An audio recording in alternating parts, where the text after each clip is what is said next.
bakka bayaan bu'ee ana bayaan irraa kanna maal feetanatti infaalu ati kana kan nu barbaadeen bayaan hin qabure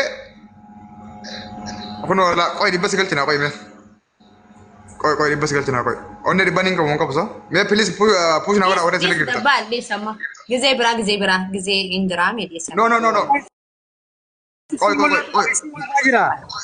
Na chajira. majita bayaan majita asona please dibba shan na kana makahiya dibba shan guta erta awa kam dibba oye bayan asona sinin jaina kan nu turte bekta Amma namni bisa dittan azirtan kun la namni bisa dittan azirtan kun marti dittan follow godha bayan. Dabbal gosa dabbe. khara dia bujurta bay yo dandeesi ni asona Nam barakkoon hin jiru. bayan wani sun jechu barbaade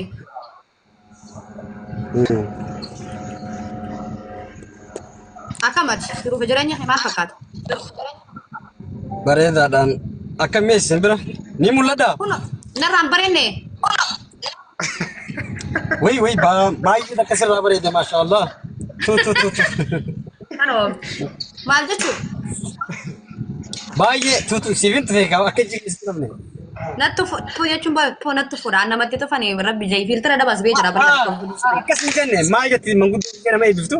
Tu jahamtu irraa sin jette. wanti kazzaamuun jiru maashaallah jechuun abdamanii Maashaallah bareedu tiyya maashaallah. tiyyan jedhin eebanne teenya jechuun Teenya. Okay, teenya. taabiyaan galagalin masalfate awati yan dubani ni ta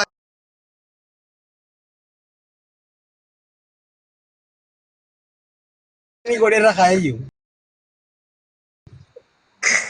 please youtube bana namni edit da fi cameraman yo dubai ke sigira telal kan of tamma Ijoolleen maaliif si gooti maaliif mana kana fooloon godhanne bannaati? namni follow saranga ni jira family ti te injuru bar wallahi namni na fi arafat namni na fi arafat gala dia mo kasin ka follow sun gore injuru ati famuza mafuza me koy daqiqa shanin si kanna bayan Si jaalannaa bichaa dhabsi. koy daqiqa sodom shanin girame amma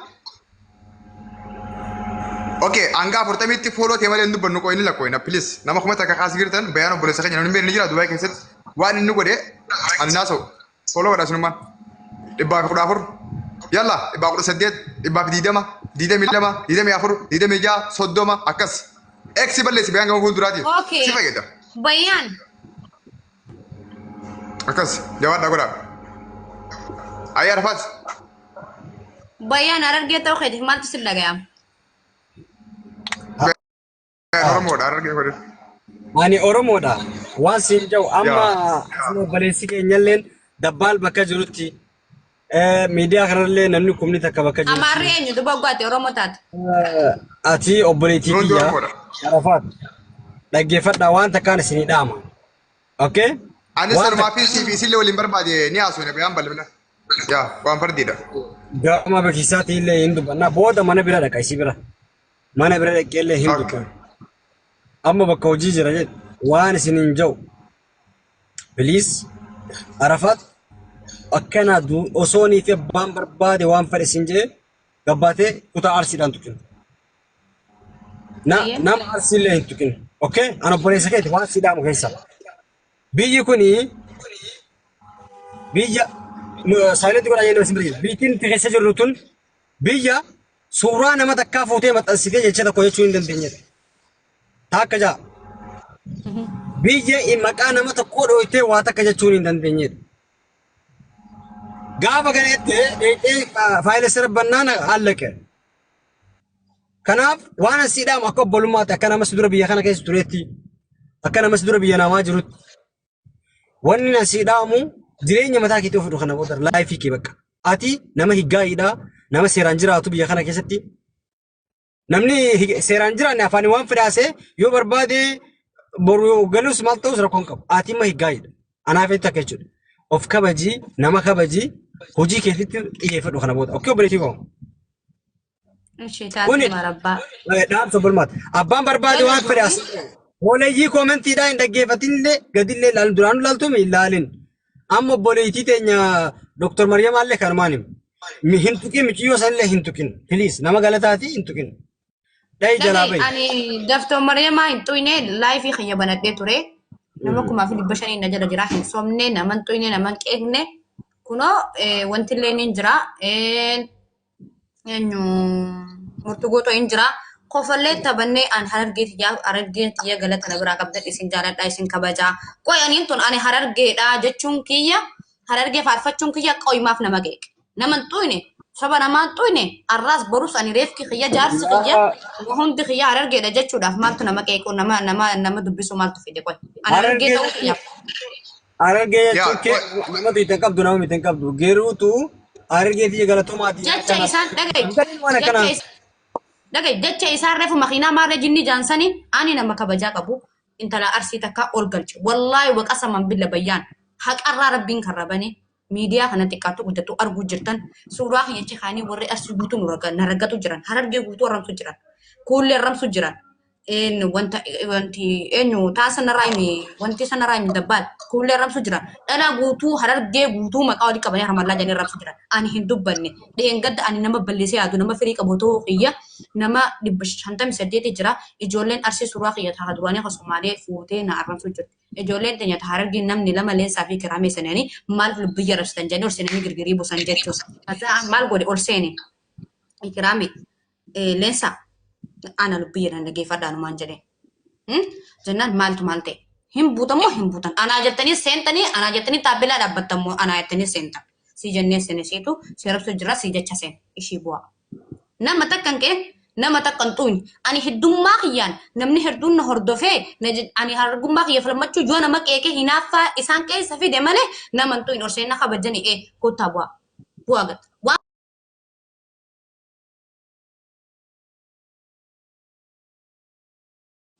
Gindammoo ani hargummaa kiyya reefki kiyya jirtuun kiyya jaarsi kiyya fireendiin kiyya jaalalleen kiyya kanii wajjaasa'u du'aa fi jiruun kiyya harargeedha ittiin awwaalama harargummaan kiyya ittiin bonnaan harargummaan guuta harargummaan leenca harargummaan hayyuudha.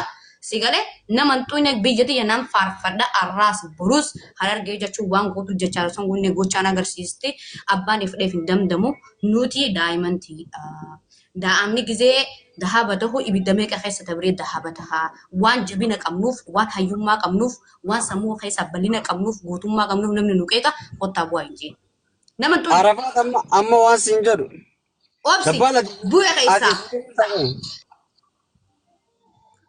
nama tuyne garuu mana kiyya banadhee dabbal dhagaye wallahi haqarraa rabbiin kan rabane mana kiyya banadhee namas hin tuyne namas hin qeeqne ol seenan ijoollee arsiiti. Harargeen nama hijan harargee warra sammuu qulfii mana kiyyatti jechuudha. Bayaan ol yoo guutaa qarafaatti dhifama.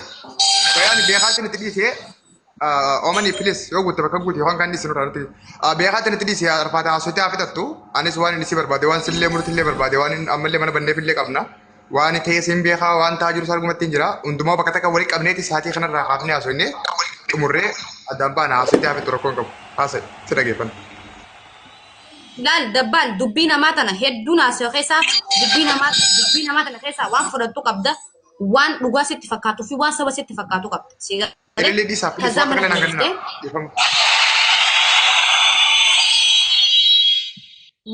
maal jette dhufte harargeen jette duutuu nama qabdii keessaa yaatu tun jette warri sammuu qulfii kun jette gaafa ati akkasitti maraattee Somaaliyaa keessa maraattee shaktaate warri siqeeqaa ture harargeedha hata jette warra arsiiti carraa kanneefi jechuudha.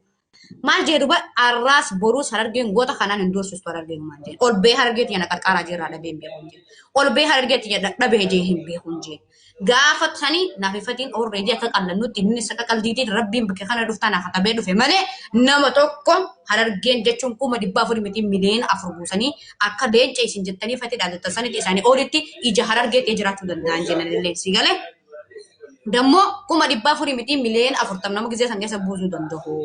Kanaan harargee doorsisuu hin dandeessan kanaan harargee mataa qaqqabuu hin dandeessan wanti nan jedhe. Ifiisi dubbisanii ifiisi arramsanii hoggaa ati dubbatte hinaaffaadha malee tuni gandummaa namni tuqe takka hin jiru obbo rabbal kaaba qasaman billaan gandummaan tuuyne nama kiyya faarfachuun moo isaan jira garagalee as garagalee farkee nama kiyya dhaadachuu yoo badii tahe ani arraas boruus waasami buute dachiin hin dadhabne awwaalchi kiyya jiruun diyya hararge abbaa fedhaana jibbu jiruu tana ittiin hin dhaban sigale naman tuuyne saba namaan tuuyne naman geenya of ta'ee jiraachuu hin danda'u nama kiyya faarfachuu hin danda'u. Hai. Fitadde an kanuma dabbal jo badii qabaadhe badii qabde kan jee dabbal. Ayye muti godhatee sirriitti akka dhaggeeffattuun barbaada. Haasawaan amma haasoo kan irra deebi'ee haasawuu hin deemne sittis bakka biraattis dhimmuma kanaa kan saatii kanarraa qaabnee cufuu deemnu tokko hangam beeku irraa kolaalummaa kiyyaatti. Na dhaggeeffachuu qofa osoo hin taane akkana hubattuun barbaada sirriitti. Pilees muti godhadhuuti sirri na dhaggeeffadhu. Haasawtee jirtaa galatoomi.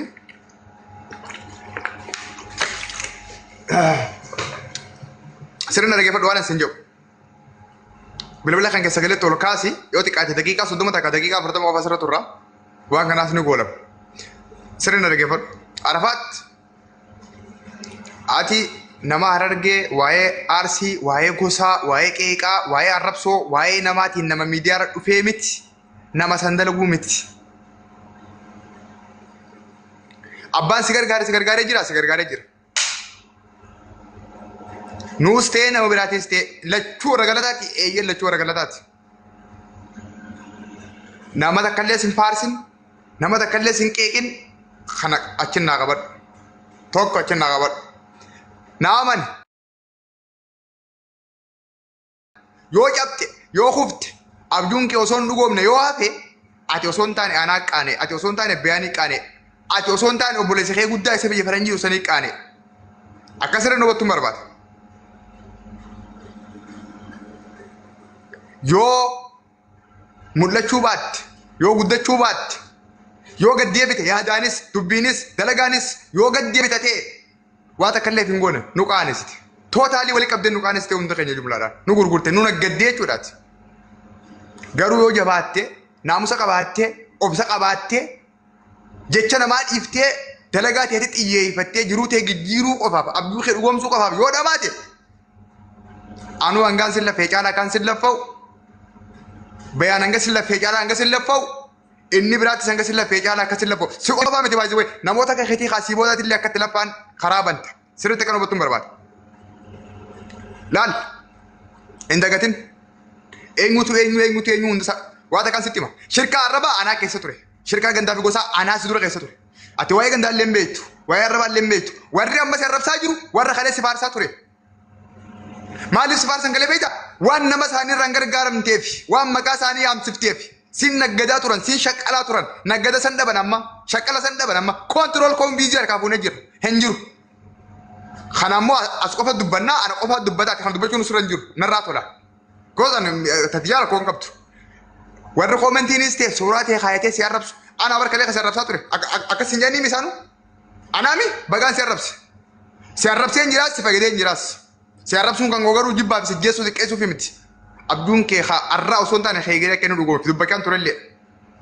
Waan si dhaamuwan yoo arraba ta'e as gubbaa jirra humnatti qabna aangootti qabna warra nama arrabsu jumlaadhaan walitti qabnee hooggannu nuyi mormii kan walitti beekuu walitti ruuba jedhanii waa'ee arrabaa ati sillee hin galchuu abbaan barbaade si arrabsu noormaalii ati nama noormaalii jedhamana muuxannoo miidiyaalee ni qabda.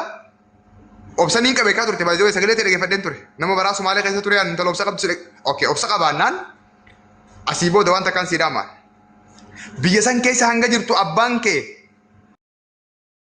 bayaanaan argeeti haati tantee jaalattus jibbitus marjamaa san keessaafuu hanga iqaamaan tantee maqaa isiitiin isirra jirtut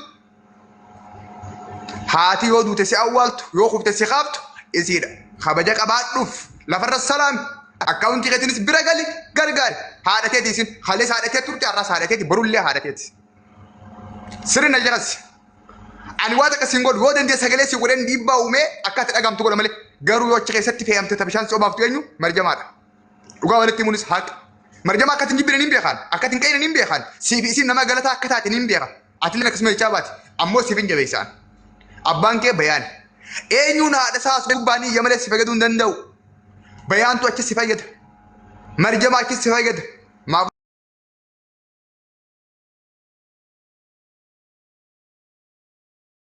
muta tamtu ta gosati tamtu ta gosa gandati tamtu wa walin dawa tamtu wa jeqa tamtu sammu qabat tolchine berekine bet habibti mana namatis galun guddisin namas bit mana galchun guddisin engada nama naga nama kabaja qabuturti arrammo dabalte kabaja fi guddina qabatte dictator successfully taate yoo fitti amante jiru tante ofara xiyyeeffatte nama inni guddatani mul'atta garu dhadanna hararge jeesu dhaabina singe badun faayida ani si cala hararge da si wajjin hararge da arsi fi hararge jimma fi hararge tokko in the political ilal notori media kan gubba gidu wan dubbannu beena wan asonu beena oromon tokko kati tiaman nabar wali jiraaju naka gaari tete tokkumma naka jalal tiaman garu wan takajira media kan gubba ango takau humna takau power media kana wanja mujira